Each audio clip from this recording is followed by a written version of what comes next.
और आज जब हम आजादी का अमृत महोत्सव मना रहे हैं तो मेरा भी यही सपना है कि भारत में हर हाथ में स्मार्टफोन हो, हर खेत में ड्रोन हो और हर घर में समृद्धि हो।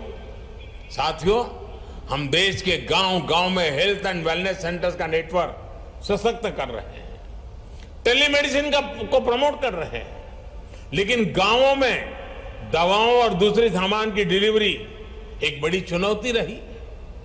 इसमें भी ड्रोन से डिलीवरी बहुत कम समय में और तेज गति से डिलीवरी होने की संभावना बनने वाली है। ड्रोन से कोविड वैक्सीन की डिलीवरी से इसका फायदा हमने अनुभव भी किया है। ये दूर सुदूर के आदिवासी, पहाड़ी, दुर्गम क्षेत्रों तक उत्तम स्वास्थ्य सेवाएं पहुंचाने में बहुत मददगार सिद्ध हो सकता है। दोस्तों, एक बात तो आप लोगों को माननी पड़ेगी कि दुनिया में अगर आप लोग चलना चाहते हैं सबके साथ में, तो कंधे से कंधा मिलाकर चलना पड़ेगा। वरना आप लोगों ने देखा होगा, अक्सर ही लोग ये बोलते हुए पाए जाते हैं कि यार हम लोग पीछे छूट गए, हमने उस टाइम पर ये काम नहीं किया इसलिए हम लोग पीछे रह गए। ऐसा ही कुछ आप लोगों को यहाँ पर फंडा देखने को मिलेगा। दुनिया के साथ में कंधा से कंधा मिलाकर हम लोग चलते हुए नजर आए 5G टेक्नोलॉजी के इंप्लीमेंटेशन में। जब 5G नेटवर्क को इंप्लीमेंट करने की बात की तो दुनिया के साथ में हम लोग इंप्लीमेंट करने के लिए, एक्सपेरिमेंट करने के लिए आगे बढ़ चढ़कर निकल कर आए। सेम पैटर्न में अभी यहाँ पर ड्रोन का फंडा देखने को मिल रहा है। इंडिया का बिगेस्ट ड्रोन फेस्टिवल जो है ये प्रगति मैदान में यहाँ पर स्टार्ट किया गया और बेसिकली भारत ड्रोन महोत्सव 2022 इसको यहाँ पर अभी नाम दिया गया और प्राइम मिनिस्टर मोदी साहब के द्वारा यहाँ पर इनोग्रेट किया गया। अभी जो आप लोगों ने स्टार्टिंग में लेक्चर की स्पीच सुनी है उसमें बेसिक बातें यही बताई गई है कि आज की डेट में ड्रोन की क्या इंपॉर्टेंस आप लोग देख सकते हैं। प्राइम मिनिस्टर मोदी साहब के द्वारा ही बोला गया कि दूर दराज वाले इलाकों में जहां पर हम लोग कोविड-19 की दवाई हाथों से नहीं पहुंचा पा रहे थे, आने जाने का कोई प्रॉपर साधन नहीं था, रास्ते नहीं थे, वहां पर ड्रोन का इस्तेमाल कर ये सर्विस जो है वो आसानी से हम लोग पहुंचा सकते हैं। यानी कि काफ़ी सुगम और एक सुरक्षित तरीके से हम लोग लोगों तक ड्रोन हो गया, ब्लड की डिलीवरी हो गया या कोई इंपॉर्टेंट और सामान हो गया, मान लीजिए कई बार जो ऑर्गन्स रहते हैं, ठीक है, उनको भी एक जगह से दूसरी जगह पर ले जाना पड़ जाता है, पर लेकिन रास्ते में कहीं ना कहीं जैम मिल गया, कोई और दिक्कत हो गई तो उसकी वजह से चीज़ें नहीं हो पाती है। तो ड्रोन को एग्रीकल्चर में भी आप लोग आने वाले टाइम में इस्तेमाल कर सकते हैं। जैसे कि मैंने आप लोगों से कुछ आर्टिकल्स भी डिस्कस किए थे कि एग्रीकल्चर में ड्रोन की क्या इंपॉर्टेंस है। उन्हीं था कि ड्रोन से ऊपर से कुछ ऐसे एरिया में भी हम लोग पेड़ लगा सकते हैं जहां पर नॉर्मली अगर देखा जाए तो बंजर जमीन है, तो वहां पर देखिए कि एक तरीके से एक मिट्टी का गोला बनाया था, उसके अंदर बीज डाले थे और पर्टिकुलर एरिया में डाला गया था और ऊपर से यहाँ पर जब बारिश का मौसम हो उस टाइम पर, ताकि पेड़ वहां पर रुककर खड़ा हो जाए। तो बहुत सारे ऐसे तरीके हैं, टेक्नोलॉजी का अगर इस्तेमाल सही तरीके से किया जाए तो बल्ले बल्ले कर देता है, पर लेकिन गलत तरीके से अगर किया जाए तो फिर जैसे पूरे दिन मोबाइल में बैठे रहते हैं और स्क्रॉल करते रहते हैं शॉर्ट्स को, स्क्रॉल करते रहते हैं रील्स को, तो वो हमारे दिमाग को चौपट भी करता है। तो अब आप लोगों को देखना है कि कैसे टेक्नोलॉजी का सही इस्तेमाल करना है। बाकी ये तो प्रगति मैदान में जो इनोग्रेट किया गया भारत का ड्रोन महोत्सव, ये तो याद रखिएगा प्राइम मिनिस्टर मोदी साहब जी जो थे वो चीफ गेस्ट थे। इसी के साथ में ड्रोन जो है उसको आप लोग एक तरीके से अनमैन्ड एयर व्हीकल के नाम से भी आप लोग जानते हैं, नॉर्मली इसको अनमैन्ड एयरक्राफ्ट के नाम से भी जानते हैं। इसको रिमोट की हेल्प से चलाया जाता है। आजकल तो आप लोगों ने शादी विवाह के अंदर भी देखा होगा और खासकर बहुत सारे यूट्यूबर भी ड्रोन यूज करते हुए पाए जाते हैं, आप लोगों ने नॉर्मली देखा होगा। तो ये ड्रोन का इस्तेमाल आप लोगों के सामने नजर आता है। तो एक तरीके का ऑटोमेटेड एयरक्राफ्ट आप लोग बोल सकते हैं जो कि रिमोट की हेल्प से चलते हैं यहाँ पर, और एक तरीके से इसका इस्तेमाल भी शानदार तरीके से किया जा सकता है। तो कई कैटेगरी में यहाँ पर नॉर्मली इसको डिवाइड किया जा रहा है। जैसे 5 कैटेगरी अभी अगर बात करें, नैनो ड्रोन यानी कि लगभग 250 ग्राम का जो होगा उसको नैनो ड्रोन बोलेंगे। माइक्रो ड्रोन जो लगभग 250 ग्राम से लेके 2 किलो का होगा। स्मॉल ड्रोन रहेगा 2 किलो से लेके 25 किलोग्राम तक का। मीडियम ड्रोन रहेगा 25 किलोग्राम से लेके 150 किलोग्राम तक का। और फिर लार्ज ड्रोन रहेगा ग्रेटर देन यानी कि 150 किलोग्राम से ज्यादा बड़ा, यानी कि एक ठीक ही लेवल का हो जाता है, फिर तो छोटा जहाज सा लगने लगता है वो, ठीक है, वो वाले पैटर्न में आप लोगों को देखने को मिलेगा। अलग अलग ड्रोन का इस्तेमाल अलग अलग किया जा सकता है। खेतों में जो एक तरीके से दवाइयां छिड़की जाती हैं उसको छिड़कने के लिए भी ड्रोन का इस्तेमाल आज के डेट में लोग जो है वो करते हुए नजर आ रहे हैं। और बाकी तो तमाम जो अभी यहाँ पर तमाम जो इस्तेमाल है वो प्राइम मिनिस्टर मोदी साहब के द्वारा बताई दिए गए। तो एक काफी इंपॉर्टेंट टॉपिक है। यहाँ पर एक हल्का सा आइडियाज के बारे में अगर आप लोगों को रहेगा तो आगे कभी भी क्वेश्चन बनेगा तो कंफ्यूजन आप लोगों को देखने को नहीं मिलेगा, ठीक है, तो कोई डाउट नहीं होना चाहिए। बाकी कैसा रहा आज का आप लोगों का ये दिन, ये जरूर बताना। जिंदगी कैसे चल रही है, जिस तरीके से डिसाइड कर रहे हो वैसे चल रही है फिर नहीं। 27 तो मई हो चुकी है, कुछ और दिन बचे हुए इस महीने के। इसके बाद में नया मंथ आप लोगों के सामने निकल कर आएगा। तो अगर कोई भी कमियां खामियां आप लोगों के सामने रह गई हैं तो उसको कंप्लीट कर आप लोगों को आगे बढ़ना है। तो जिंदगी में अपने आप को इंप्रूव करते रहना है, यही जिंदगी जीने का सही तरीका होता है। वरना यार जून आता है दुनिया में कौन चला जाता है किसी को पता नहीं चलता है। और हमेशा वो काम आप लोग करो जो आप लोगों को दिल से पसंद हो। फोर्सफुली कोई काम को आप लोग बैठकर कर तो सकते हो, पर लेकिन रियलिटी में उसमें आप लोग अच्छी पोजीशन पर नहीं पहुंच पाओगे कभी भी। तो जो काम आप लोगों को दिल से करना पसंद हो वही काम जो है उसको अपना करियर बनाओ, तो जिंदगी में आगे बढ़ते हुए आप लोग नजर आओगे। काफी इंपॉर्टेंट आर्टिकल है इंडियन एक्सप्रेस के अंदर, यहाँ पर कवर किया गया ये काफी डिटेल में। अभी यहाँ पर कई सारे ऐसे एरिया हैं जहां पर ट्राइबल कम्युनिटी, खासकर जो भील कम्युनिटी होती है ट्राइबल कम्युनिटी में, वो भील प्रदेश के बारे में बात की जा रही है। जैसे उत्तर प्रदेश हो गया, आंध्र प्रदेश हो गया, अरुणाचल प्रदेश हो गया, ये सारे प्रदेश हैं, अलग अलग राज्य हैं ये। तो ऐसा ही ये चाहते हैं कि भील प्रदेश भी एक बने, यानी कि भील का भी एक अलग से राज्य बने। आप लोग बोलेंगे कि अब हम लोग आज़ादी की 75वीं सालगिरह सेलिब्रेट कर रहे हैं और यहाँ पर ऐसी मांग उठ रही है, और वो भी क्यों? तो ये कई सारे न्यूज़पेपर के द्वारा कवर किया गया। इंपॉर्टेंट टॉपिक आप लोगों का बन जाता है UPSC prelims GS paper 2 polity के अंदर, जिसको कनेक्ट कर कर आप लोग देखते हैं कि आखिर मुद्दा क्या है। चाहते हैं भील प्रदेश बनाना, अलग राज्य बनाना, और वो कहां कहां से निकाल कर बनाया जा रहा है और कौन बना रहा है, तो ये इंपॉर्टेंट है। तो याद रखिएगा, भारतीय ट्राइबल जो पार्टी है जिसको बीटीपी बोलते हैं, बीजेपी नहीं बीटीपी, तो ये जो पॉलिटिकल पार्टी बेस्ड गुजरात के अंदर में है, तो ये पॉलिटिकल पार्टी ये चाहती है कि 39 यानी कि 39 डिस्ट्रिक्ट को मिलाकर एक राज्य बनाया जाए जिसका नाम भील प्रदेश रखा जाए। आप लोग बोलेंगे ये कहां कहां से निकाल कर बनाने की कोशिश कर रहे हैं, तो इसमें 16 डिस्ट्रिक्ट तो गुजरात के लेना चाह रहे हैं, 10 डिस्ट्रिक्ट राजस्थान के, 7 डिस्ट्रिक्ट मध्य प्रदेश के और 6 डिस्ट्रिक्ट महाराष्ट्र के। तो ये सारे जो डिस्ट्रिक्ट हैं यहाँ पर, इनके द्वारा मिलाकर ये पर्टिकुलर जो एरिया है इसको मिलाकर ये चाहते हैं कि भील राज्य बनाया जाए यहाँ पर, यानी कि भील राज्य नाम का यहाँ पर एक राज्य निकाल कर लाया जाए, और उसी के ऊपर ये काम कर रहे हैं। तो आप लोग बोलेंगे यार अब से पहले तो सुना नहीं यहाँ पर। अच्छा, आप में से किसी ने सुना इसके बारे में अब से पहले? नहीं सुना है तो बिल्कुल कान खोलकर बैठेगा, ऐसी ऐसी बातें बताऊंगा कि आप लोग सुनकर जो है आश्चर्यचकित भी होंगे, और ये एग्जाम में भी क्वेश्चन बन सकता है, तो लंबे समय तक आप लोग याद भी रखना है। सबसे पहले अगर अभी की बात करें तो बीटीपी यानी कि भारतीय ट्राइबल जो पार्टी है उसके जो प्रेसिडेंट है इनका नाम है वेल्ला राम। वेल्ला जो नहीं, एक तरीके बोलते हैं आप लोग, ये इंसान वेल्ला पड़ा हुआ है, तो वो वाली बात है यहाँ पर। तो वैसे ही आप लोगों को पता है माया देवी जी के द्वारा मायावती जी के द्वारा यहाँ पर उत्तर प्रदेश के 4 बेसिकली पार्ट बनाने की बात की जा रही थी, और ये 4 राज्य के पार्ट जोड़कर ये अपना अलग से राज्य बनाने की मांग कर रहे हैं, तो उनके जस्ट अपोजिट में है। तो डॉक्टर जो वेला राम है यहाँ पर, वेला राम घोगरा, ठीक है, वेला राम घोगरा बेसिकली बोल सकते हैं आप लोग, ये इनके द्वारा बोला गया, ये आज की बात नहीं है। गोविंद गुरु जो फर्स्ट जिनके द्वारा ये डिमांड उठाई गई थी 1913 में, यानी कि जब अंग्रेज हमारी कंट्री में रूल किया करते थे 1913 में, उस टाइम पर यहाँ पर गोविंद गुरु जी के द्वारा ये बोला गया था कि मानगढ़ मैसाकर जो है उस टाइम पर ये सिचुएशन देखने को मिली थी, लोग जो है इकट्ठा हुए थे अपने पर्टिकुलर एरिया के मांग करते हुए। क्या है ये मानगढ़ मैसाकर? इंपॉर्टेंट है, इसके बारे में याद रखिएगा।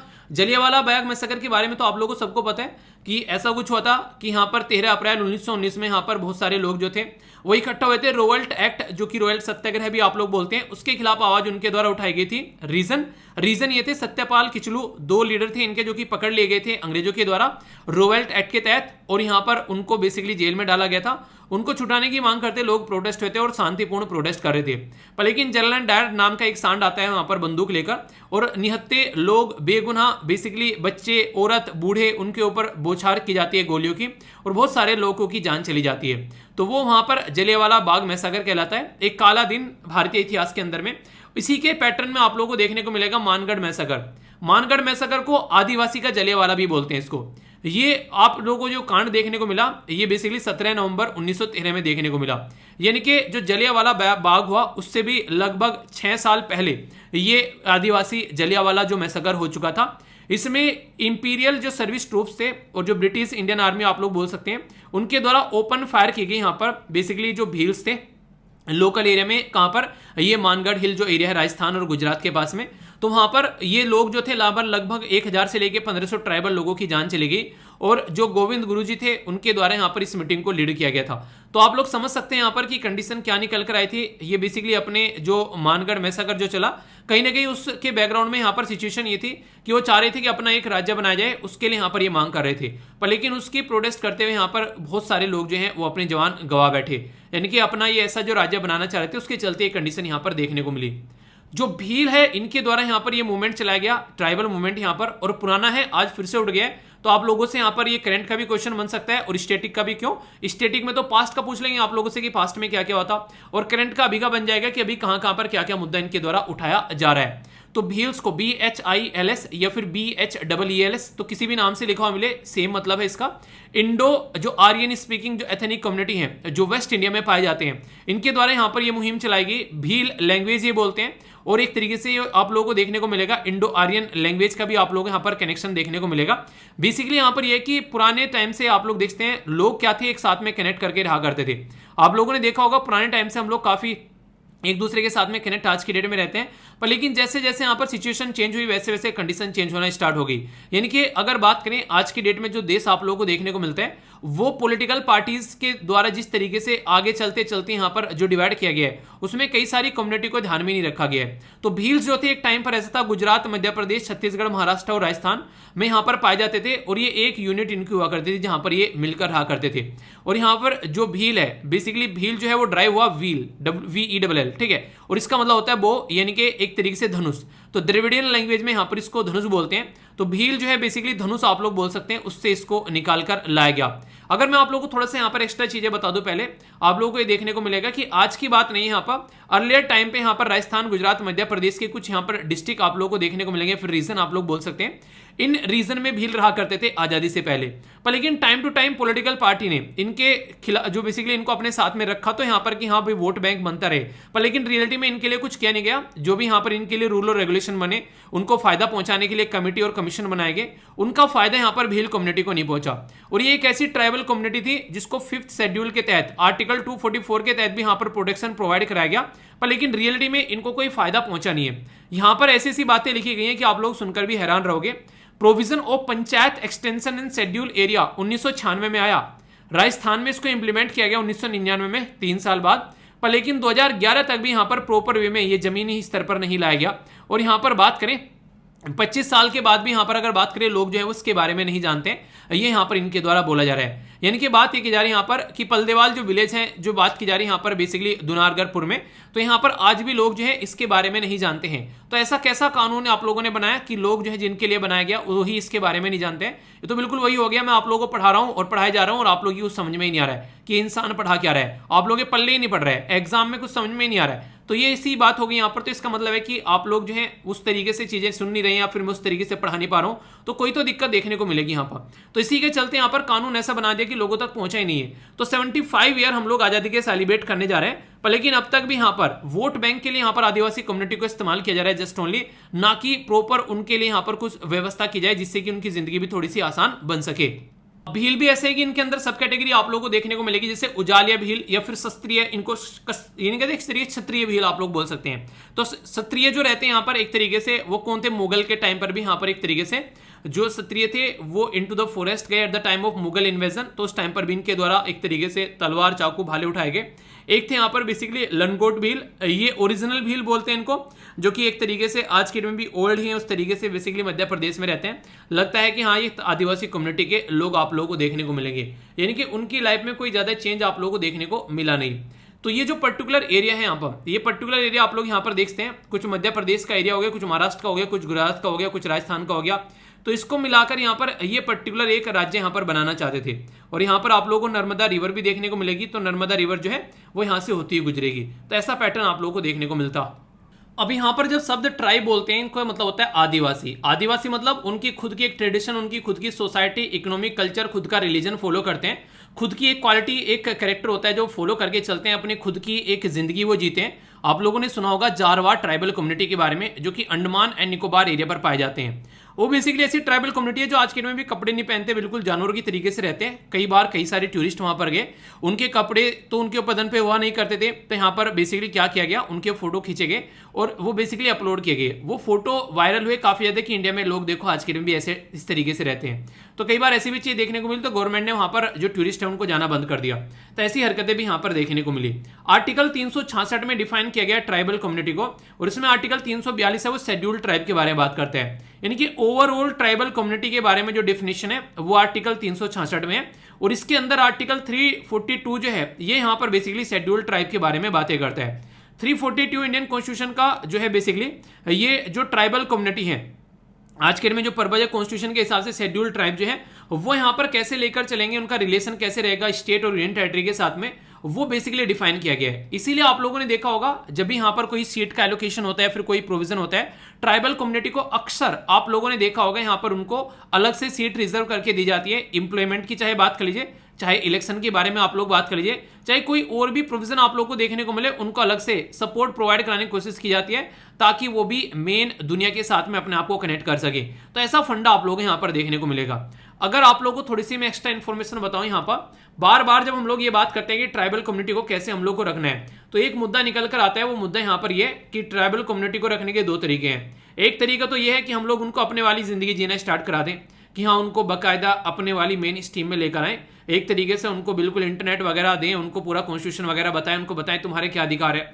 दूसरा तरीका यह है कि वो अपनी जिंदगी जैसे जी रहे हैं उनको ऐसे ही उनकी जिंदगी जीने दिया जाए, उनको टच न करे, बल्कि उनको और प्रोटेक्शन प्रोवाइड कराया जाए। अगर कोई उनकी जिंदगी में इंटरफेयर कर रहा है तो वो इंटरफेयर नहीं होना चाहिए। तो कौन सा आप लोग बेसिकली फॉलो करना ज्यादा पसंद करेंगे, फर्स्ट वाला या फिर सेकंड वाला?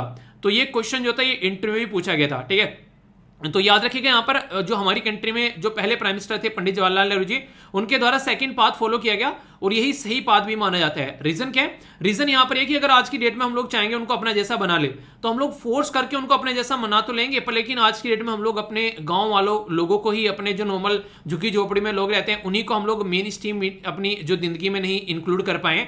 अब इनको इस तरीके से करने लगे तो इनकी जिंदगी जो है हम लोग बेसिकली बेकार कर देंगे बिल्कुल, जो प्रेजेंट टाइम की इनकी जनरेशन देखने को मिल रही है। तो ये अपनी जिंदगी उसी तरीके से जीना पसंद करते हैं, नेचुरली उसी तरीके से रहना पसंद करते हैं। इनको नहीं पसंद है हमारे जैसे कपड़े पहनकर सभ्य लोग दिखना। ये अपनी जो भी जिंदगी जीते हैं वही उसकी इनकी अलग की अपनी एक सभ्यता है, अलग से अपनी जिंदगी को एंजॉय करते हैं। और कई सारी ट्राइबल कम्युनिटी तो इतनी एडवांस है कि वहां पर लड़कियां जो है वो लड़कों को बिहाकर अपने घर में लेकर आती हैं। यहां पर ऐसे प्रोविजन है कि लिविंग रिलेशनशिप पे पहले रहो, एक दूसरे के साथ में फिजिकल रिलेशन बनाओ, अगर लगता है एक दूसरे के साथ में आप लोग कंफर्टेबल है तो शादी कर लो, वरना मना कर दो।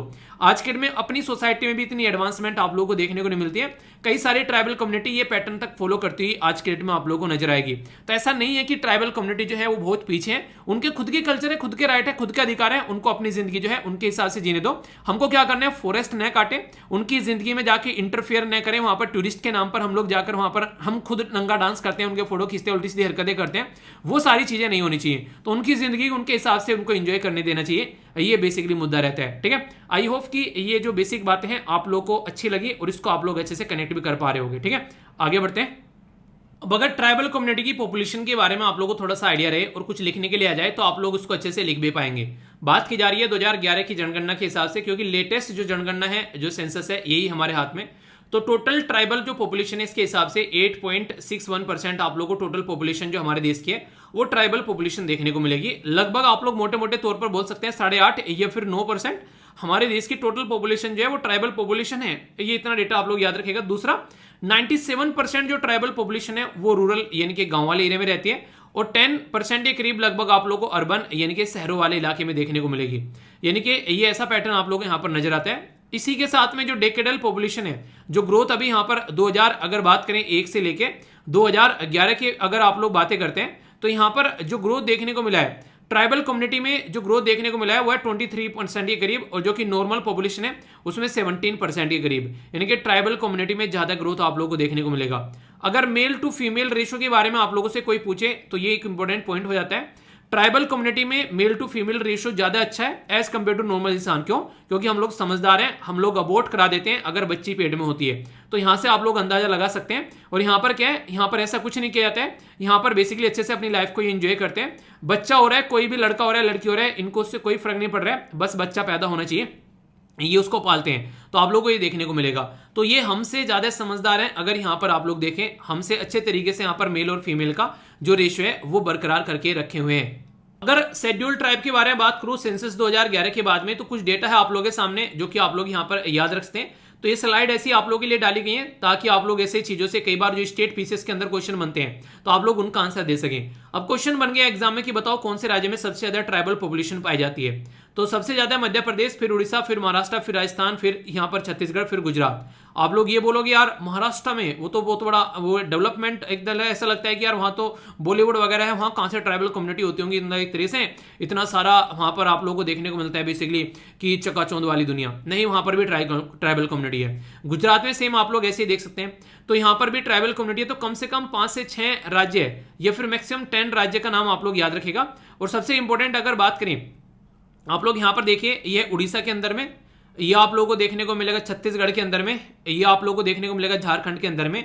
मतलब मेल टू फीमेल का जो रेशो है, इनके सेक्स रेशो जो है वो 1000 से भी ज्यादा है, इनकी महिलाएं ज्यादा हैं यहाँ पर ट्राइबल कम्युनिटी में, पुरुष कम है अगर महिलाओं के साथ में आप लोग कंपेयर करें। और फिर भी अगर देखोगे सबका जो रेशियो है यहाँ पर वो आप लोग को ठीक ठीक नजर आएगा अगर राजस्थान को आप लोग छोड़ देते हो तो। राजस्थान का थोड़ा सा ज्यादा नीचे है और महाराष्ट्र का बाकी का ठीक ठीक आप लोगों को सबका देखने को मिलेगा। तो यहां से आप लोग देखते हैं ये इनका बेसिकली एक सेक्स रेशियो हो गया 2011 की जनगणना के हिसाब से। ये जो नेक्स्ट स्लाइड है यहाँ पर पॉपुलेशन अगर लाख में देखा जाए कितने लाख पाए जाते हैं, तो सबसे ज्यादा अभी मैंने आप लोगों को बताया मध्य प्रदेश, महाराष्ट्र, उड़ीसा, राजस्थान, तो ये आप लोग याद रख लेना, ठीक है। अगर लाख में आप लोग यहाँ पर इनको काउंट करते हैं तो हल्का सा आइडिया आप लोग रख सकते हैं इसके बारे में, ज्यादा डाउट आप लोगों को इसके रिलेटेड नहीं होना चाहिए। अगर बात करें top state with highest concentration, जो कॉन्सेंट्रेशन कहां पर सबसे ज्यादा है, कम एरिया में ज्यादा ट्राइबल कम्युनिटी पाई जाती है, तो लक्षद्वीप में ज्यादा देखने को मिलेगी, फिर मिजोरम, फिर नागालैंड, फिर मेघालय, फिर अरुणाचल प्रदेश, दादर एंड नगर हवेली, मणिपुर, सिक्किम, त्रिपुरा, छत्तीसगढ़, झारखंड, उड़ीसा, मध्य प्रदेश। तो यहाँ पर मध्य प्रदेश है, यानी कि ज्यादा एरिया में थोड़े थोड़े लोग पाए जाते हैं। अगर देखा जाए कम एरिया में बहुत सारे लोग पाए जाते हैं तो सबसे ज्यादा लक्षद्वीप पर है। तो यहां से आप लोग अंदाजा लगा सकते हैं कि बात की जा रही है कॉन्सेंट्रेशन के बारे में, कहां पर ज्यादा लोग पाए जाते हैं। नॉर्मली ट्राइबल कम्युनिटी अपनी जिंदगी कैसे व्यतीत करती है, अगर कोई आप लोगों से पूछने लगे यहाँ पर, तो क्या करते हैं, हंटिंग करते हैं, फिशिंग करते हैं, गैदरिंग करते हैं, यानी कि एक तो शिकार करते हैं, दूसरा मछलियां पकड़ते हैं अगर जंगल में नदी वगैरह बह रही होते हैं, ठीक है, और गैदरिंग करते हैं, जो फल फ्रूट्स हो गए उनको इकट्ठा करके लेकर आते हैं, उनको खाते हैं। शिफ्टिंग कल्टीवेशन नॉर्मली यूज करते हैं। अगर बात की जाए शिफ्टिंग कल्टीवेशन का मतलब क्या होता है, आज की डेट में इस एरिया में खेती कर रहे हैं, ये एरिया में पेड़ काटे, पेड़ पौधे काटे, साफ क्या खेती करे, अब यहाँ पे जो जमीन है उसका उपजाऊपन जो है वो खत्म हो गया, फिर दूसरे एरिया में जाया, पेड़ काटे, फिर खेती करना स्टार्ट कर दी, तो इसको शिफ्टिंग कल्टीवेशन हम लोग बोलते हैं। इसी के साथ में बात की जा रही है लंबरिंग, जो प्लम्बर सुनते हैं ना, तो वही यहाँ पर लकड़ी काटना बेसिकली लंबरिंग, ठीक है। सैंडरी कल्टीवेशन के बारे में बात करें तो एक जगह रुककर खेती करना, उसके बाद में यहाँ पर लगे रहते हैं, पर लेकिन वहां पर वो एक तरीके से उसके अंदर ज्यादा तो आप लोगों को देखने को मिलेगा नहीं कि यहाँ पर इसके अंदर ज्यादा कुछ बचा हुआ है न्यूट्रिशन वगैरह, जिससे कि वो आगे भी खेती कर सके। और एनिमल हस्बेंड्री भी आप लोगों को देखने को मिलेगी, यानी कि पशु वगैरह भी पाले जाते हैं, ठीक है। तो ये बेसिक जिंदगी होती है जिसके ऊपर ये अपना जीवन निर्वाह करते हैं। इनके पास में पिज्जा बर्गर नहीं होता है चाउमीन खाने के लिए, ठीक है, इसीलिए लंबे समय तक हष्ट-पुष्ट रहते हैं, ठीक है। बाकी का जो इनकी दारू बनाकर पीते हैं वो भी अपनी देसी दारू बनाते हैं अपने हिसाब से। आप लोगों ने सुना होगा, अभी रिसेंटली मैंने आप लोगों से एक दिन डिस्कस किया था कि नॉर्थ ईस्ट में एक पर्टिकुलर पेय पदार्थ है जिसको जीआई टैग का दर्जा दिया गया है। बताइए, देखता हूं किस किस को याद है वो आप लोगों से देखता हूं कौन क्वेश्चन देता है, कौन सा आंसर देता है, ठीक है, बताइए। चैलेंज कई सारे फेस किए जाते हैं। सबसे पहले तो नेचुरल रिसोर्सेज पर इनका कंट्रोल जो है खत्म होता जा रहा है, फॉरेस्ट एक्ट लेकर आते हैं, कई सारी और एक्टिविटी आप लोगों को देखने को मिलती है। लैक ऑफ एजुकेशन, काफी सारी आप लोगों को बेसिकली एजुकेशन जो है काफी कम देखने को मिलेगी। लिटरेसी रेट जो है 59% है, ठीक है। प्रॉब्लम हेल्थ और न्यूट्रिशन की, कई बार यहाँ पर खाना भी नहीं मिल रहा है, आप लोगों को पता है, दिक्कतें देखने को मिल जाती है। और जेंडर इशू भी कई बार यहाँ पर देखने को मिल जाते हैं। तो ऐसे ऐसे इश्यूज भी आप लोगों के लिए यहाँ पर चलते रहते हैं। तो ट्राइबल कम्युनिटी भी ऐसा नहीं है कि अपनी जिंदगी बड़ी ही आसानी से और बहुत शानदार तरीके से एंजॉय कर पा रहे हैं। जैसा माहौल चेंज होता जा रहा है वैसे इनकी जिंदगी पर भी काफी नेगेटिव इंपैक्ट पड़ते हुए आप लोगों को नजर आ जाएंगे। ट्राइबल कम्युनिटी के बारे में हमारे संविधान निर्माताओं को भी पता था कि हमारे देश में ट्राइबल कम्युनिटी पाई जाती है, उनको भी पता था हमारे देश में कई सारे ट्राइबल मूवमेंट हो चुके हैं। तो इससे रिलेटेड आर्टिकल आप लोगों को देखने को मिलेंगे। जैसे आर्टिकल 342 में बात की जा रही है, यहाँ पर जो प्रेसिडेंट है बेसिकली वो पब्लिक नोटिफिकेशन इशू करेंगे ट्राइबल कम्युनिटी के लिए और ग्रुप के लिए, यहाँ पर जो भी ट्राइबल कम्युनिटी है उनके लिए यहाँ पर, ताकि उनके लिए प्रॉपर कुछ प्रोविजन किए जा सके, ठीक है। तो यहाँ पर आर्टिकल 342 में, आर्टिकल 164 में मिनिस्ट्री बनाई जाएगी ट्राइबल कम्युनिटी के लिए, जहां जहां पर शेड्यूल ट्राइब पाई जाती है। आर्टिकल 244 में 5th शेड्यूल में इनको इंक्लूड करने की बात की जा रही है, ताकि इनके हिसाब से प्रोविजन यहाँ पर लाए जा सके, चीजों को ढंग से इंप्लीमेंट किया जा सके। आर्टिकल 275 में ग्रांट देने की बात की जा रही है पर्टिकुलर उन स्टेट और जो बेसिकली जो यूनियन टेरिटरीज को जहां पर ट्राइबल कम्युनिटी पाई जाती है, ताकि बेटर एडमिनिस्ट्रेशन यहां पर किया जा सके। तो सेंट्रल गवर्नमेंट यहां पर जो है फंड प्रोवाइड कराएगी यहां पर स्टेट गवर्नमेंट को, ताकि ये काम किया जा सके। यानी कि पता है ट्राइबल कम्युनिटी में भी दिक्कतें देखने को मिलती है, तो उसके लिए प्रोविजन हमारे संविधान निर्माताओं ने ऑलरेडी यहां पर कर रखे हैं, ताकि कोई दिक्कत देखने को मिले तो उसका सोल्यूशन यहां पर ये निकाल सके, ऐसा आप लोग बोल सकते हैं। थोड़ा सा और अगर इस आर्टिकल के अंदर अगर आप लोग घुसेंगे तो और बेस्ट चीजें आप लोगों के सामने निकल कर आएंगी, जहां से क्वेश्चन कई बार बन चुके हैं। जैसे national commission for scheduled tribe, तो national commission for scheduled tribe जो है यहाँ पर, इसके बारे में अगर हम लोग बात करते हैं तो 19 फरवरी 2004 के बारे में अगर बात करें तो पहले यहाँ पर आप लोगों को देखने को मिलेगा जो आर्टिकल 338, ठीक है, तो यहाँ पर इसके अंदर एक नया आर्टिकल ऐड किया गया, आर्टिकल 338 के अंदर ए। मैंने आप लोगों को हमेशा बताया जब पॉलिटी आप लोगों को पढ़ाता था कि जहां पर भी कैपिटल में लिखा रह सके ABCD, तो इसका मतलब है कि अमेंडमेंट यानी कि संशोधन करके इस आर्टिकल को ऐड किया गया है। तो यहाँ पर 338 के अंदर जो इस संशोधन किया गया, ये किया गया यहाँ पर 89 कॉन्स्टिट्यूशन अमेंडमेंट किया गया, और 2003 है यानी कि 2003 में यहाँ पर ये अमेंडमेंट किया गया। ठीक है, तो आप लोग बोल सकते हैं यहाँ पर बेसिकली, तो यहाँ पर ये जो 89वां, ठीक है, तो ये जो संशोधन किया गया, तो ये आप लोग याद रखिएगा, ये आर्टिकल 338A इसके अंदर ऐड किया गया। और कॉन्स्टिट्यूशनल बॉडी है यहाँ पर ये basically ministry of social justice and empowerment के अंदर आती है, ताकि यहाँ पर कोई भी एक्सप्लॉयटेशन जो है ट्राइबल कम्युनिटी का न हो सके और उसको ढंग से लेकर हम लोग चल सकें, उनकी सोशल, एजुकेशनल और इकोनॉमिक कल्चर इंटरेस्ट जो भी है उनको हम लोग ध्यान रख सकें।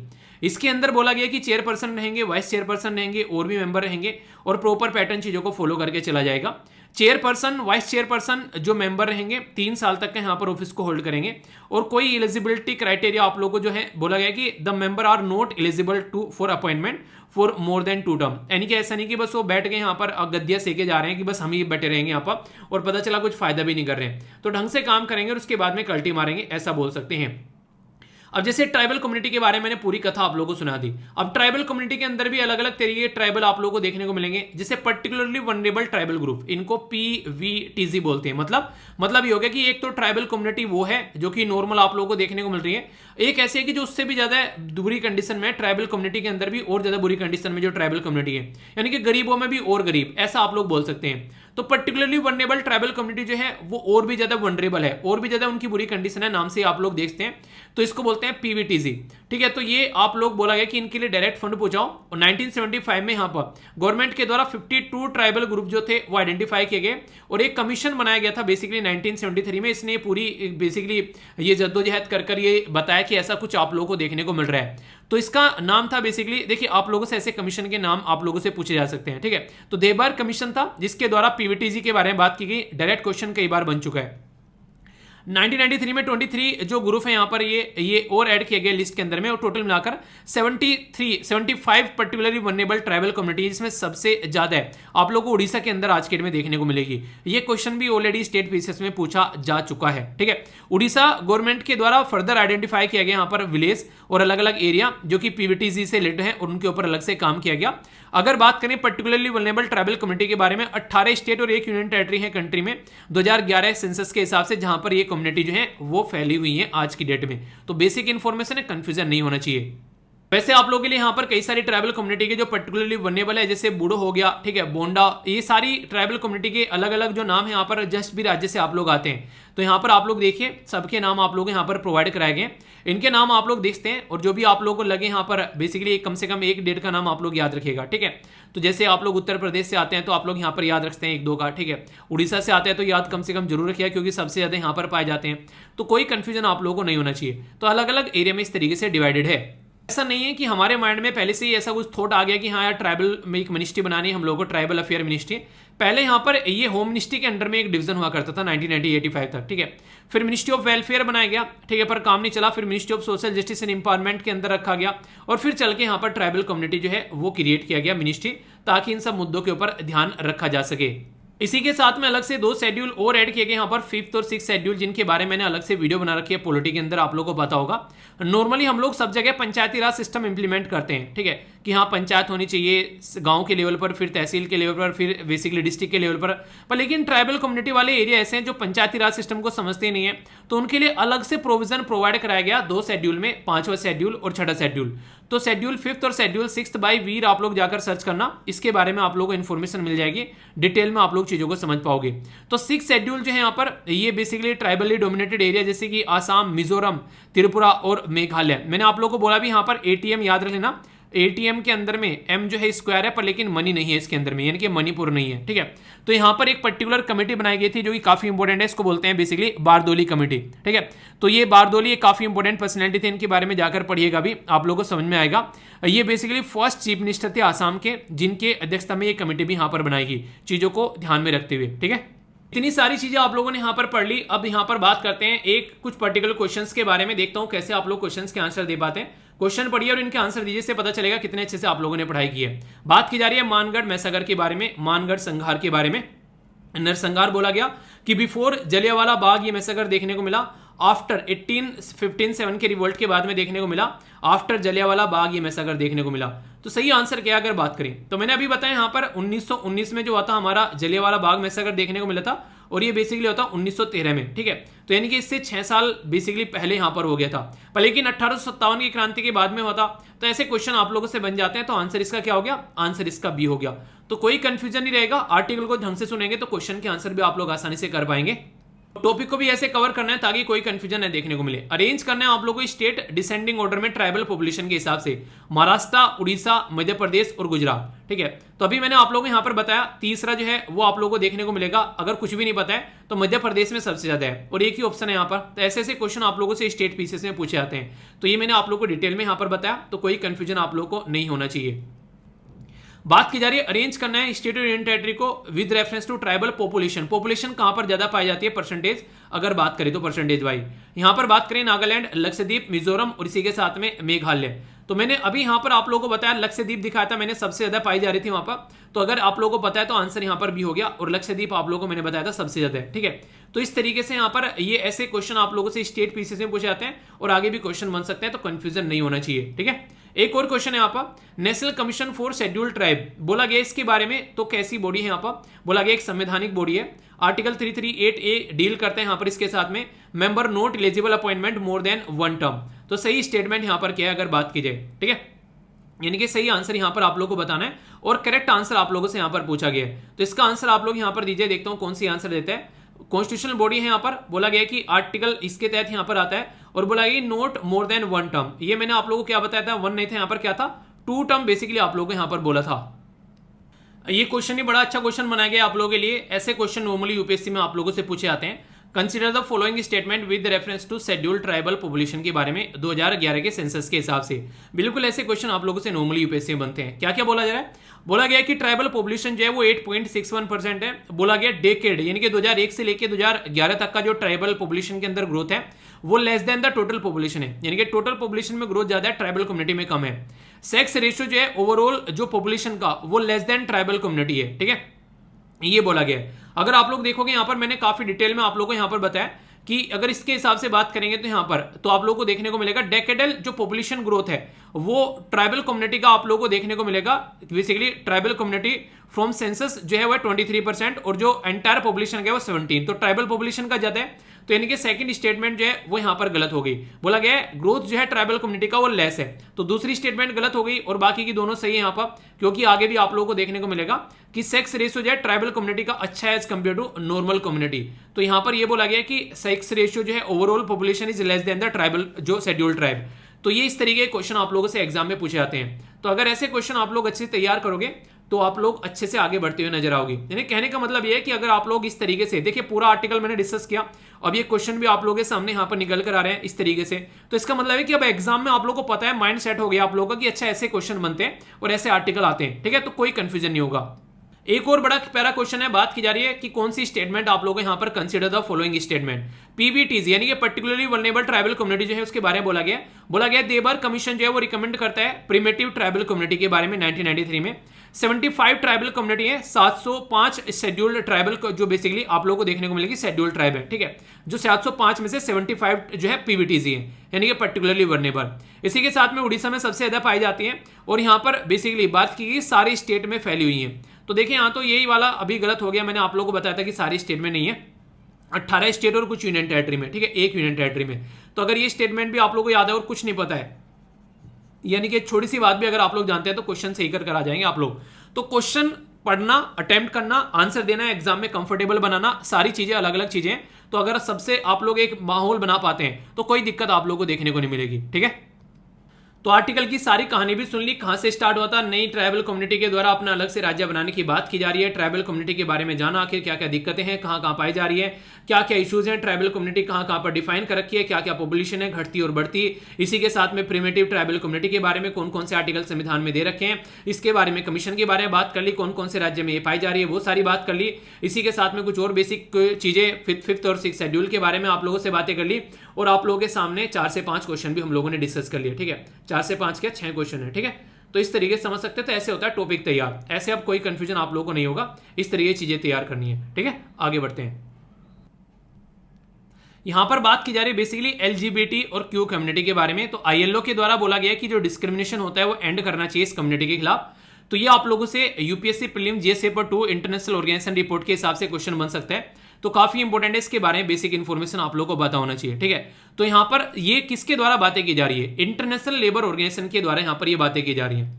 सबसे पहले तो बात करें यहां पर अगर वर्ल्ड में जो एलजीबीटी क्यू कम्युनिटी है, तो यहां पर सेक्सुअल ओरिएंटेशन के हिसाब से यहां पर देखा जाता है कि जेंडर आइडेंटिटी, इसी के साथ में जेंडर एक्सप्रेशन क्या है, सेक्सुअल कैरेक्टर क्या है। कई सारे लड़के ऐसे होते हैं जो वैसे तो लड़के हैं पर लेकिन उनके अंदर जो रहती है फीमेल वाली बेसिकली फीलिंग रहती है।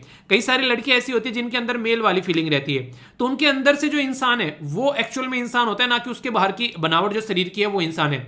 तो उनके खिलाफ कई बार डिस्क्रिमिनेशन होने लगता है। कई जगह जॉब में अगर जाएंगे बोलेंगे तो गे है, ये तो बाइसेक्सुअल है, ये तो इस तरीके से ट्रांसजेंडर कम्युनिटी का इंसान है। तो कई सारी दिक्कतें देखने को मिलती हैं। ठीक है, तो उनके लिए कैसे माहौल अच्छा बनाया जाए उसके ऊपर फोकस किया जा रहा है। तो यहां पर कई सारी कंट्री है जो इसके ऊपर काम कर रही है। ऑलरेडी हमारी कंट्री में भी आप लोगों को यहां पर सेक्शन 377 देख लीजिए, चाहे यहां पर ऑलरेडी ट्राइबल कम्युनिटी के लिए जो यहां पर national legal service authority versus union of India NALSA वाला जो जजमेंट सुप्रीम कोर्ट का देख लीजिए। तो ऐसे कई सारे जजमेंट अभी आप लोगों को देखने को मिले।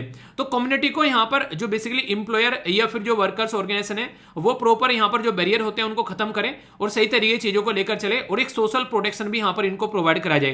तो आईएलओ के द्वारा पूछा गया है जो भी यूनियंस हैं यहां पर इस फील्ड में काम करती है कि प्रॉपर ऑर्गेनाइज तरीके से एक्सरसाइज करें, इनके राइट, इनके अधिकार इनको मिलने चाहिए और कोई भी इनके अधिकार को रोके ना, वो आगे बढ़ने चाहिए प्रॉपर वे में, वरना दिक्कतें देखने को मिलती है अगर इंसानों के अधिकार आप लोग रोकते हैं तो। जैसा मैंने बताया अभी ये केस आप लोग याद रखते हैं, यहां पर क्वेश्चन भी बन जाए तो national legal service authority versus union of India. तो नालसा का जजमेंट है यहां पर ट्रांसजेंडर कम्युनिटी को लेकर थर्ड जेंडर संविधान के तहत यहां पर बनाया गया था। कोई भी कंफ्यूजन आप लोग यहां पर इससे रिलेटेड नहीं होना चाहिए। ये कुछ केस है यहां पर जैसे नाज फाउंडेशन वर्सेस जो यहां पर government of the national capital territory Delhi का, यहां पर दिल्ली हाईकोर्ट का केस आया था 2009 का। इसी के साथ में सुप्रीम कोर्ट का जजमेंट आया था यहां पर जिसको सुरेश कोसाल जजमेंट बोला गया 2013 का। ये बेसिकली इस नेशनल लीगल सर्विस वाला मैंने बता दिया, पुत्ता स्वामी केस आप लोगों को बताइए और नवतेज सिंह जौहर यहां पर आप लोगों के सामने अभी रिसेंटली देखने को मिला। ये 5 ऐसे केस हैं जो कि काफी इंपॉर्टेंट है और इनके साथ में आप लोग यहां पर कनेक्ट करके देख सकते हैं। कोई भी कंफ्यूजन आप लोगों को इससे रिलेटेड नहीं होना चाहिए। ओके, नेक्स्ट इंपोर्टेंट जो मुद्दा आप लोगों को देखने को मिलेगा, डायरेक्ट ऑर्गेनाइजेशन से क्वेश्चन पूछे जाते हैं। तो एक इंपोर्टेंट ऑर्गेनाइजेशन भी आप लोग यहां पर कवर हो जाएगी जिसको बोलते हैं आईएलओ। और रिसेंटली अभी आप लोगों ने देखा होगा आईएलओ से रिलेटेड क्वेश्चन भी पूछे गए थे। क्यों? क्योंकि 1919 में इसको बनाया गया था और अभी 2019 में इसको पूरे 100 साल कंप्लीट हुए थे। तो मैंने कहा था इसके बारे में जरूर याद रखिएगा। तो यहां पर अभी हम लोग ने देखा ट्रीटी ऑफ वर्साई, तो ये 1919 में साइन की गई। यहां पर बेसिकली जो वर्ल्ड वॉर फर्स्ट जो था, जब यहां पर उसके बारे में बात करते हैं तो उस टाइम पर लीग ऑफ नेशन था। इंटरेस्टिंग चीज बताता हूं, आज की डेट में जो यूनाइटेड नेशन आप लोगों को देखने को मिलता है ना, ये वर्ल्ड वॉर सेकंड के बाद में बनाया गया। पर लेकिन वर्ल्ड वॉर जो पहला था ना, उससे पहले फिर यहां पर बाद में लीग ऑफ नेशन निकल कर आया था दुनिया में शांति बनाए रखने के लिए। पर लेकिन ये भी मुंदे मुंह पड़ा, ये भी ढंग से काम नहीं कर पाया। तो फिर यहां पर ये आया। वर्ल्ड वॉर फर्स्ट कब खत्म हुआ था और वर्ल्ड वॉर सेकंड कब से कब तक हुआ, ये आप लोग कमेंट बॉक्स में बताइए। ये ऐसे इवेंट हैं, ऐसे इंसिडेंट हैं जिनके बारे में कम से कम आप लोगों को पता होना चाहिए। अब इंटरनेशनल लेबर ऑर्गेनाइजेशन ने दम लगाकर, हिम्मत लगाकर इतना शानदार काम किया ताकि लोगों में भाईचारा बढ़े। ठीक है, इसी के साथ में सोशल जस्टिस बढ़े कि 1969 में 1969 में ये लगा नोबेल प्राइज कमेटी को कि यार इनको तो पीस प्राइज मिलना चाहिए, बड़ा शानदार काम कर रहे हैं। तो उन्होंने इनको नोबेल पीस प्राइज तक दे डाला। ठीक है, और ये कैसी लोती ऑर्गेनाइजेशन है, ये बोला था कि यूएन की एक लोती ऑर्गेनाइजेशन। और ये क्वेश्चन भी बनता है जो तीनों को साथ में लेकर काम करती है, गवर्नमेंट को भी, ठीक है, जो यहां पर इंप्लॉयर है और जो वर्कर है, यानी कि सरकार भी, जॉब देने वाला भी और जॉब लेने वाला भी, ये सबके बारे में सोचती है। यानी कि चहुमुखी विकास के बारे में यहां पर ये बात करती है। ठीक है, इसी के साथ में अगर बात करें हेडक्वार्टर इसका जेनेवा स्विट्जरलैंड में देखने को मिलेगा।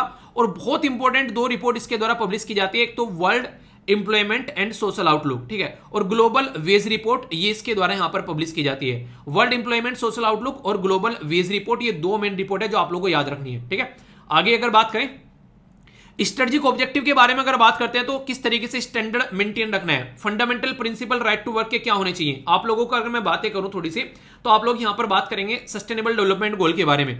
तो आप लोगों को यहां पर सस्टेनेबल डेवलपमेंट गोल में टोटल 17 गोल हैं कि दुनिया को कैसे सुधारना है 2030 तक का। इसमें जो 8वां गोल है यहां पर ये बात करता है डिसेंट वर्क, यानी कि काम करने की जगह अच्छी होनी चाहिए और इकोनॉमिक ग्रोथ होना चाहिए। तो 8वां गोल यहां पर इसके बारे में बात करते हैं। तो इंटरनेशनल लेबर ऑर्गेनाइजेशन अगर पूछ ले आप लोगों से कौन से गोल के साथ में कनेक्ट है, तो कंफ्यूजन नहीं होना चाहिए, डायरेक्ट आंख बंद कर आप लोग बता सकते हैं, तो यहां पर आप लोगों को देखने को मिलेगा। इसी के साथ में लोगों को अपॉर्चुनिटी मिलनी चाहिए डिसेंट वर्क के बारे में, ठीक है, सोशल प्रोटेक्शन होना चाहिए और ट्राइपार्टिज्म होना चाहिए, जिसमें गवर्नमेंट काम देने वाला और काम करने वाला सारे मिलकर काम करें, तो ये आप लोगों को देखने को मिलेगा। इसके अलग अलग कोर कन्वेंशन भी हैं जो कि फंडामेंटल ह्यूमन राइट्स के बारे में बात करते हैं, जैसे C29 अभी फोर्स लेबर कन्वेंशन है 1930 का, freedom of association and protection of the right to the organisation जो कन्वेंशन होता है, ऑर्गेनाइज जो कन्वेंशन होता है उसमें 1949 का है। इसमें जो सबसे इंपॉर्टेंट आप लोगों को देखने को मिलेगा, जो कई बार क्वेश्चन ही बन जाते हैं, जैसे इक्वल रेम्यूनरेशन के बारे में बात करें, ईपीएफओ की तैयारी करें, क्वेश्चन पूछ लिया जाएगा। Right to organise collective bargaining के बारे में बात करें, 1949 का है यहां पर ये। अबोलिशन ऑफ द फोर्स, ये याद रखिएगा, फोर्स लेबर, ये काफी इंपॉर्टेंट है, 105वां। डिस्क्रिमिनेशन एम्प्लॉयमेंट एंड ऑक्यूपेशन, ये आप लोगों को देखने को मिलेगा। इसी के साथ में मिनिमम एज, ये कन्विक्शन के बारे में बात की जा रही है 138, और इसी के साथ में ये तो आप लोग इसके ऊपर तो स्टार लगा लेना, ठीक है। 1999 का है, चाइल्ड लेबर को रोकने के बारे में बात करता है, जो कि काफी इंपॉर्टेंट क्वेश्चन भी आप लोगों से एग्जाम में बन जाता है। कल ही मैंने आप लोगों से इसके बारे में क्वेश्चन भी डिस्कस किया था, डिटेल में आप लोगों को यहां पर बताया था, जो पूछा गया था इंटरनेशनल लेबर ऑर्गेनाइजेशन के द्वारा जो कन्वेंशन 138 और 182 के बारे में, तो चाइल्ड लेबर के बारे में हम लोगों ने यहां पर बातें की थी। तो ऐसे आप लोगों से क्वेश्चन भी एक तरीके से एग्जाम में पूछा जाता है, तो कोई भी कंफ्यूजन आप लोगों को इससे रिलेटेड नहीं होना चाहिए, ठीक है।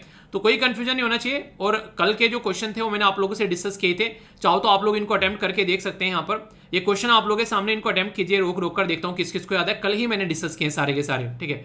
ये ILO के बारे में हो गया, तो आज भी हो गया आप लोगों का, ये भी हो गया आप लोगों का, तो इनको अटेम्प्ट करिए आप लोग, देखता हूं कौन कौन इनके सही आंसर देता है। कोई भी कंफ्यूजन इससे रिलेटेड आप लोग के माइंड में नहीं होना चाहिए, और मैं ऐसा करता हूं कि आप लोग इनके आंसर बिल्कुल सही दोगे, ठीक है। तो अटेम्प्ट करो आप लोग इनको, ये काफी इंपॉर्टेंट आप लोगों के लिए यहाँ पर पॉइंट बन सकता है। अभी यहाँ पर जो कैप्टन अभिलाषा जो ब्राक है, यहाँ पर इंडियन आर्मी के अंदर फर्स्ट वुमेन बन गई है कम्बैक्ट में, यानी कि फाइटर की कैटेगरी में, जो कि पायलट बनी है। तो इससे काफी आने वाले टाइम में हमारी कंट्री में जो महिलाएं हैं उनको काफी ज्यादा प्रोत्साहन मिलेगा और इस फील्ड में आगे बढ़ेंगी। जैसे अपने अपने फील्ड में यहाँ पर, जैसे आप लोग यहाँ पर ये पर्सनैलिटी के जो नाम लिखे हुए हैं, चलिए होमवर्क है आप लोगों के सामने, ठीक है। आप लोग यहाँ पर इनके बारे में बताइए कौन से फील्ड में कौन सी वुमेन का नाम आप लोगों के सामने है। कुछ तो आप लोग जानते हैं, जैसे इंदिरा गांधी जी जो थी पहली प्राइम मिनिस्टर, मदर टेरेसा जी आप लोग यहाँ पर देखते हैं। तो अपने अपने फील्ड में किसी ने काम किया है। आप लोग किरण बेदी जी को भी जानते होंगे, ठीक है, पहली पर्सनैलिटी जिनके द्वारा IPS की जो सर्विस यहाँ पर ली गई।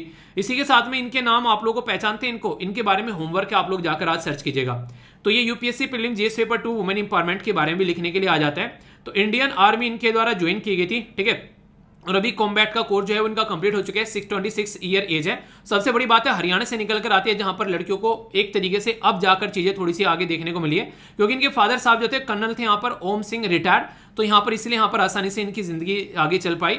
और इनके द्वारा दिल्ली जो टेक्निकल यूनिवर्सिटी से अपनी इंजीनियरिंग कंप्लीट की थी, वो भी इलेक्ट्रॉनिक्स एंड कम्युनिकेशन इंजीनियरिंग के अंदर में। तो ऐसे आप लोग समझ सकते हैं, ठीक है। इसी के साथ में बात करें, ये काफी इंपॉर्टेंट है यहाँ पर कि 36 आर्मी जो यहाँ पर जो पायलट ड्यूरिंग द जो अभी यहाँ पर जो सेरेमनी आप लोगों को देखने को मिली, उसमें combat army aviation training school में नासिक में यहाँ पर ये गई, ये इंपॉर्टेंट है। हरियाणा अगर बात करें यहाँ पर जो ब्रैक हेल फ्रॉम हरियाणा जो कमीशन किया गया, इनको बेसिकली एक तरीके से आर्मी जो एयर डिफेंस कोर्प्स है उसके अंदर में 2018 में आगे चलकर फिर इनके द्वारा ये यंगेस्ट कोर्स भी यहाँ पर आर्मी के अंदर देखने को मिली, जो कि 1986 में यहाँ पर फाइंड की गई थी। और इसी के साथ में इनके द्वारा से चीता हो गया, एडवांस हेलीकॉप्टर, ये सारे उड़ाए गए। 2021 में यहाँ पर जो आर्मी एविएशन है, इसके तहत यहाँ पर अनमैन्ड एयर व्हीकल के थ्रू भी यहाँ पर अगर बातें करें तो एक तरीके से अर्लियर आर्टिलरी, ये सब चीजें भी यहाँ पर एसिड्स लाई गई हैं। तो आने वाले टाइम में और एडवांस चीजों किया जा रहा है और महिलाओं को यहाँ पर लाया जाए, तो ये प्रोग्रेसिव स्टेप आप लोग बोल सकते हैं। तो काफी बड़ी बात है, इस तरीके से हम लोग आर्मी को लेकर आगे बढ़ रहे हैं। तो यहाँ पर महिला रहेंगी। अभी एनडीए पता ही आप लोगों को, एनडीए में भी यहाँ पर स्टार्ट कर दी गई चीजें। तो ये था इसके बारे में इंफॉर्मेशन, कोई डाउट आप लोगों को माइंड में नहीं होना चाहिए। जो क्वेश्चन आप लोगों को दिए जाते हैं वो बहुत इंपॉर्टेंट होते हैं। क्वेश्चन आप लोगों को कोई नहीं छोड़ना है, क्वेश्चन जरूर प्रैक्टिस करने हैं, एग्जाम में वही काम आने वाले हैं। तो किस ने टकटकी लगाकर देखा लेक्चर जरूर बताना, और PDF टेलीग्राम से जाकर डाउनलोड कर लेना। सारी PDF आप लोगों को इकट्ठे मिल जाती है। एक छोटा सा लेक्चर आप लोगों का बनाया था यहाँ पर आज, जो कि अभी रिसेंटली काफी इंपॉर्टेंट क्वेश्चन आप लोगों का बन सकता है। First Hindi novel to win the international Booker prize, इसको जाकर आप लोग देख लेना। ये डायरेक्ट क्वेश्चन आप लोगों से बन जाएगा, जो फर्स्ट टाइम को ऐसी चीजें देखने को मिलती है। अब आज का लेक्चर यहीं पर समाप्त करते हैं। आई होप कि आप लोगों ने अच्छे से एंजॉय किया। नेक्स्ट लेक्चर में मिलता हूँ। बड़ों को नमस्ते, छोटों को प्यार, छोटी सी लाइफ एंजॉय करार। मिलता हूँ नेक्स्ट लेक्चर में, तब तक के लिए जय हिंद।